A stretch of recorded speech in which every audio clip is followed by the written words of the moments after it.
Džiuginanti pergalė, nes tokiose rungtynėse tai yra specifinės rungtynės po langų. Mes esam specifinė komanda per langus, jos nėra tiesiog.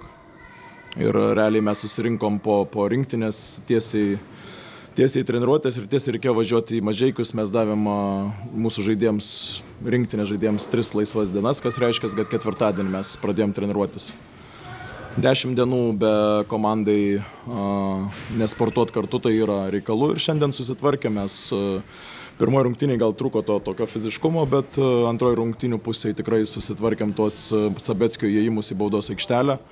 Kūnų tiesiog pirmoji pusėje per daug taranavo, bet jį sustabdėm ir labiausiai smagu, kad sustabdėm Kolinsą ir Brunkę, o tie metimai sunkesni, tai mūsų tikrai stipriai nejaudina, jeigu mes juos kontestinam, jeigu mūsų rankos aktyvios, jeigu tokius metimus mes tokių metimų nebijom. Mes bijom tokių, kur lengvesni metimai iš laupausto, iš kažkokių mismečių ar prasiveržimai, tokių buvo nedaug.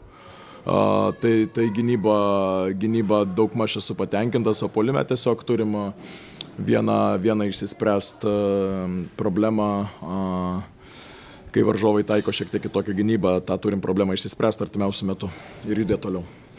Ąžuolo Tubelio kol kas naudingiausios sezono rungtynės buvo 21 naudingumo balas, šiandieną per 3-4 jis tų naudingumo balų surinko 20. Kaip tokius jo, sakykime, blyktelėjimus, kaip iššaukti tą stabilesnį, produktyvesnį jo žaidimą kiekvienose rungtynėse? Žinot, kiekvienose rungtynėse yra skirtinga gynyba, mes turim gilią rotaciją, aš skaitau, mes esam laiminti komanda ir tokioj komandoje nebus vienas žaidėjas visą laiką deliverance. Kiekvienas rungtynės su vienodu efektyvumu, su vienodu išsimestų metimų skaičium, tai diferencijuosis visą laiką. Ir manau, tai yra mūsų stiprybė, o Ąžuolas šaunuolis, kad šiandien jis sužaidė gerai dėl to, kad darė dalykus ne tik puolime.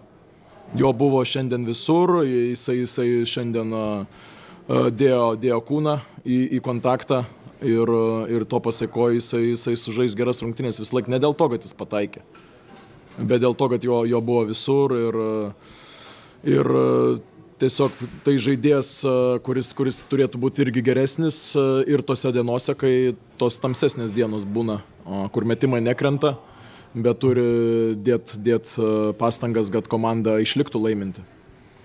Artėjantį savaitę išskirtinė jūsų laukia raktinės rungtynės FIBA Čempionų lygoje ir tuo pačiu dar viena akistata su Kauno Žalgiriu savaitės pabaigoje. Turbūt tas dėmesys visieną į pirmasias rungtynes, kokių jų tikitės, ko iš savo komandos būtent lauksite toje artėjančioje dvikovoje?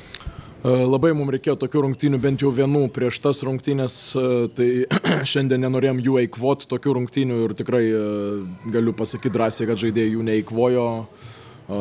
Tikrai galbūt keli žaidėjai, kurie negerai šiandien ėjo į rungtynės, bet jie turi būti pasiruošę, nes sezonas ilgas, mums reikės visų žaidėjų. O tose rungtynėse labai gerbiu Emilio Redžio komandą, jos trenerį.